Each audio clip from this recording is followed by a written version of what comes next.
Welcome to Paul's Toolbox. Today I'm covering staining this door and this little opening right here, my windows next to the door. This door here had an old knocker in it, and I can't find one to replace it that has the holes in the same place. So I'm going to fill these holes up with Bondo. Normally I would have to take and paint this door after that, but I'm going to use this stainable primer and cover right over it and stain it whatever color I want. I want more of a brown color. Now, say this door didn't have holes in it, I wanted to stain it a different color. Normally you would have to strip everything down, all the grooves and all, in order to get stain accept in there again. But with this stainable primer, you don't have to do that. This is pretty cool stuff, and it's going to really make my door look sharp. All we have to do is rough it up a little bit so that primer will stick to it. We don't have to strip it all the way down. And if I have to, I can use a automotive primer right in these grooves because I don't want to sand in there. Then I can put that primer right on top of this and go with it. It's always a good idea to take all of your hardware and your screws and put them in one place. I take an old can and put them in there. This I can set right on top. Now all of this is in the same place. When I decide to go put this back in, I won't have to worry about losing screws and pieces and parts. Now all I have to do is lightly scuff this and of course fill these holes in right here with Bondo. So it's only going to take a minute to do this. If you see any imperfections in the wood, sand them out. If there are gouges, we're going to fill that in because the primer is going to cover right over it. So you can see all we're doing is taking this clear coat off. It's cutting really well with the 120 grit sandpaper, and I don't have to get everything off. I just have to have everything a little bit rough, not real smooth. You don't want it slick. The thing about this primer is it sticks real well. The only problem is you don't want to put it over an oil-based clear or something like that, a varnish. You've got to either scuff that up or remove it before you put the primer on because this is a latex-based primer. It sticks real well, but you just have to have a little bit of a surface for it to grab on, and it's nothing to it. You can just scuff this up even with steel wool and come back over with this primer. It's going to stick.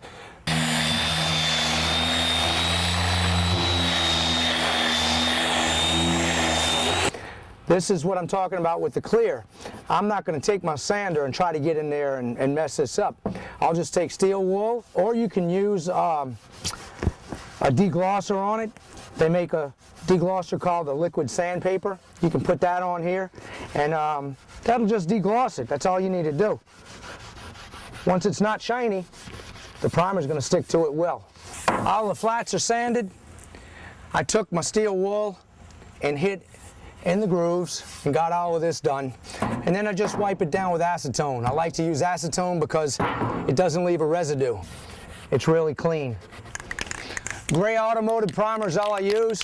It's about $4 or $5 a can, and this will easily do the entire door if I wanted it to, but all I have to do is spray these grooves.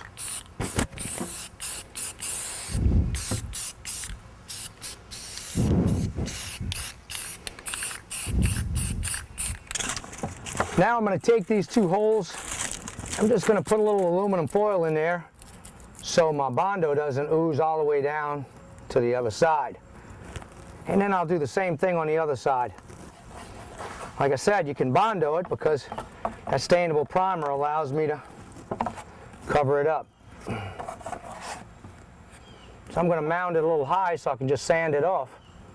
Because if I try to just fill it perfectly, I'll have to come back over it again. So I'll just go over it high, and that'll come off very easily. Right here I have a couple of little spots. Go ahead and hit those. Any imperfections you see on your door, you fill them now. And I'll let that Bondo dry while I hit this side.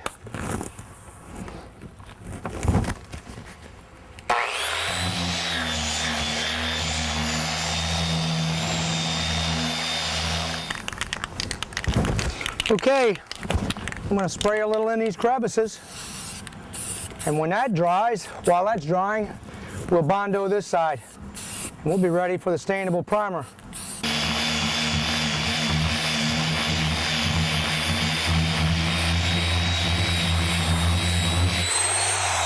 That's it. Now it's time to go ahead and put the stainable primer on. This stuff is really thick and it goes on real well. It covers well. This brush I just cleaned a little while ago, so it's got a little bit of water on it. All right, let's get it on. See how thick it is? You can see it brushes on really well.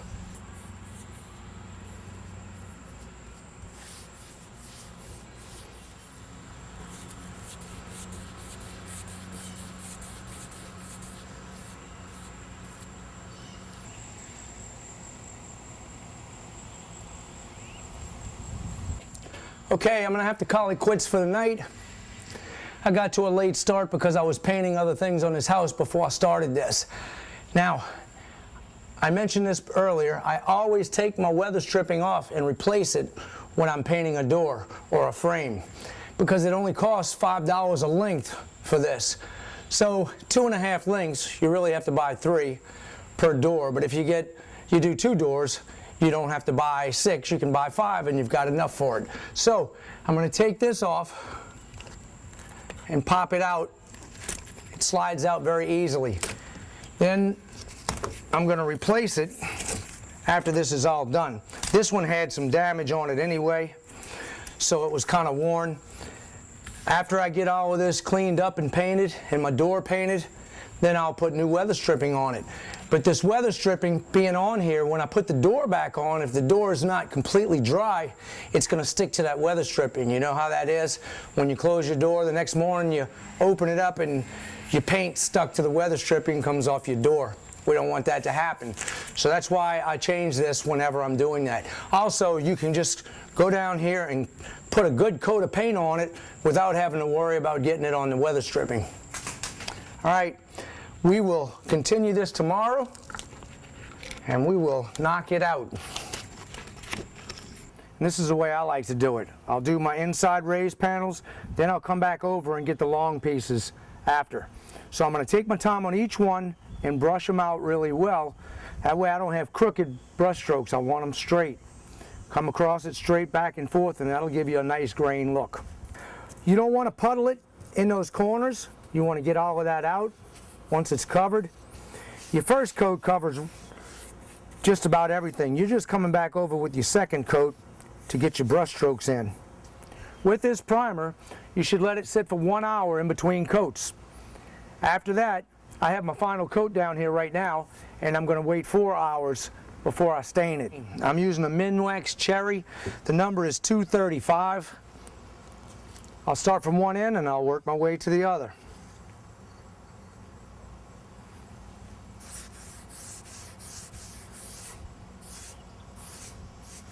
The stain goes on real smooth. You see how it just absorbs it right away?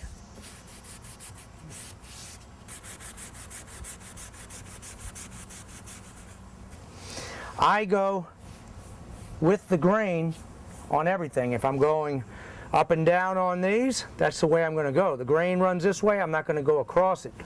Here, it goes across, so I'm going to follow that same grain pattern.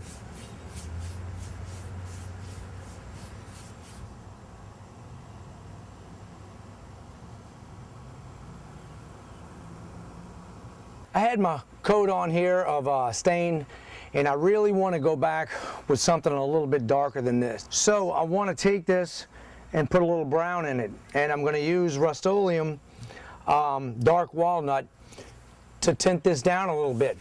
I think that's going to give it a nice brown look. I didn't want to go too dark and take the dark walnut right off the bat, because if I put that on here without this cherry stain underneath it, it would be a little bit darker than I want. Yeah, this is the brown that I want. I can go a little lighter if I want to rub it in deep. Leave a couple of streaks if I want, but this is really the color that I'm looking for.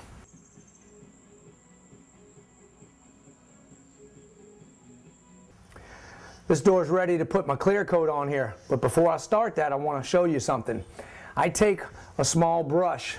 This is a little artist brush, and I'll dip it in my stain and catch some of the little tiny spots that I may have missed. I just scan over everything, and if I have a little spot where the rag didn't cover, I'll just touch it up with this. And you can get in the corners real easily with this. Then you can wipe it, let it dry, and then later on come back over with your clear. And that's what we're going to do right now. With your clear coat, you can use an exterior polyurethane, a varnish, or anything like that. Marine varnish is really nice because it protects it outdoors real well. Thing is, you have to wait for those things to dry. Marine varnish, you'll have to put a coat on here, lightly sand it, and come back the next day and do another coat.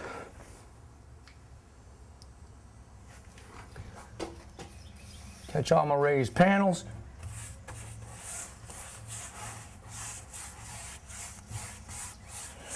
Once I cover it all the way, I'll do just like my stain and everything else. I go with the grain. So at first I might just blob it in all over, but you have to go with the grain once you have it covered. I'm finished my coat of clear, my first coat for the exterior. On the interior, I want to use a matte finish, so I'm going to use a pre-catalyzed lacquer. This is the same lacquer that I use on my cabinets, and this is made by Mohawk. It's an excellent product. It dries real even and it dries real fast. So I'm going to spray this, and then I'll be able to just flip it back over in about 15 minutes and go ahead and hit my outside, another coat on there. An hour later, this store will be ready to put back up. I use even spray strokes with it. I keep the can a few inches away. About 5 to 6 inches away is what I like to do, and I'll just go evenly. I'll run it off the end and come back. You see it get a little glossy, that's fine. That means you covered it well, and it's going to dry to a nice matte finish. Pre-catalyzed lacquer by Mohawk. This is fantastic stuff. This is a matte finish. Don't forget that. That gives a nice even tone. And this is great stuff you can purchase at your finer stores, your paint supply houses. Now I'm going to let it sit for a few minutes, flip it over, and we'll brush on a second coat for the outside.